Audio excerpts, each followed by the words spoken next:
আমাদের জীবনে একটা কাজ করা অবশ্যই দরকার, নিজের কাছে সৎ থাকো, সৎ চিন্তা করো, জীবন তোমাকে একদিন ঠিক শিখরে পৌঁছে দেবে। নিজের কাছে নিজের মনকে কখনো চেপে রাখবে না, যখন কষ্ট পাবে মন খুলে কেঁদে নেবে, আর যখন হাসতে ইচ্ছা করবে মন খুলে হেসে নেবে। আমি ভীষণ একা, আমার সাপোর্টে কেউ নেই, এই কথাটা মাথা থেকে বের করে আমি একাই 100, এটা ভাবলে তোমাকে আটকাবে কার সাধ্যি।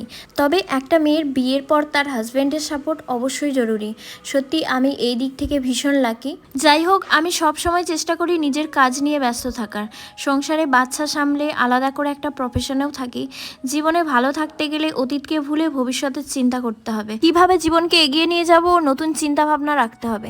যাই হোক, একটু সকাল থেকে ব্যস্তও ছিলাম, মেয়েকে স্কুল পাঠিয়ে একটু কাজকর্ম করে নিলাম। বৃহস্পতিবার পুজো, রান্না করে নিয়ে লাঞ্চ করে নিয়ে গেলাম ক্লায়েন্টের বাড়িতে।